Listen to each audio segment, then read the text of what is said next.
Alright, going to be covering Freedom House's latest report, Freedom in the World 2018. I'm going to link to the report in the description. I've covered this NGO and their findings on this channel several times over the years. If you didn't know, Freedom House is a US-based NGO which studies political rights and civil liberties and grades countries and territories around the world. After the scores are tallied up, a country or territory will fall into one of three categories. It'll be free, partly free, or not free. Scores range from 0 equals least free to 100 equals most free. As you can imagine, it's a mixed bag. So, the big picture, the world, 45% of countries are regarded as free, 30% partly free, 25% not free. By population, again, global, 39% free, 24% partly free, 37% not free. So apparently the trends, according to this group's findings, are not good. Democracy is in crisis and freedom is in decline.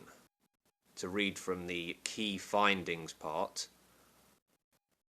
71 countries suffered net declines in political rights and civil liberties, with only 35 registered gains.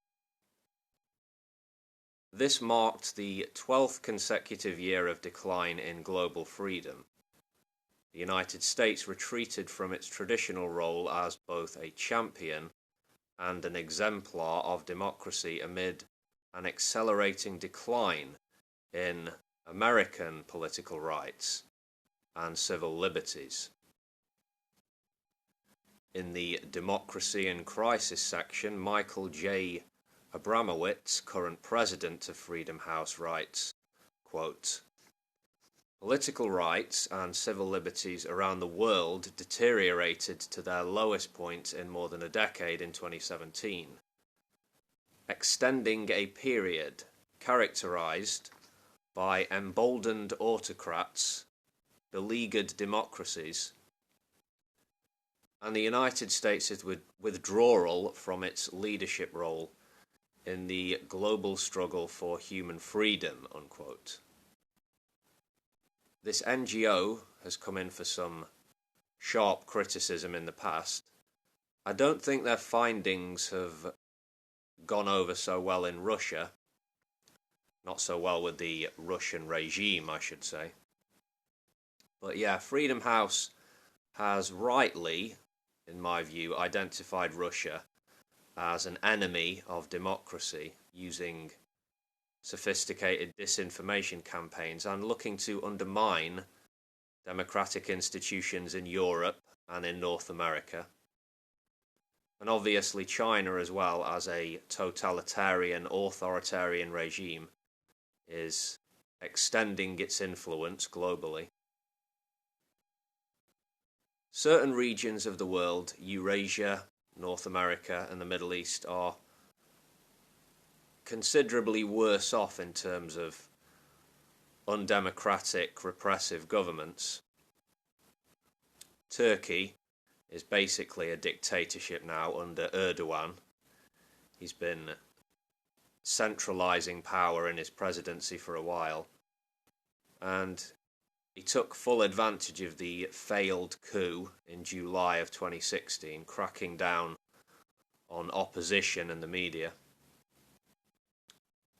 The 12 countries with the worst aggregate scores are named and shamed in this report. 7 are from Africa, a couple from the Middle East, a couple from Central Asia, and of course North Korea, which is labelled a hermetic police state. The same label is applied to Eritrea and Uzbekistan. Turkmenistan and Equatorial Guinea are called oil kleptocracies. I haven't heard that one for a while. And then, of course, you have many places which are simply ravaged by civil war, sadly.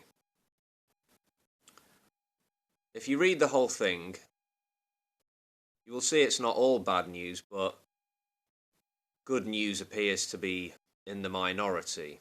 So let me know what you think in the comments, what you think about the report or the state of the world, or maybe you'd like to offer some thoughts, criticisms about this NGO, Freedom House.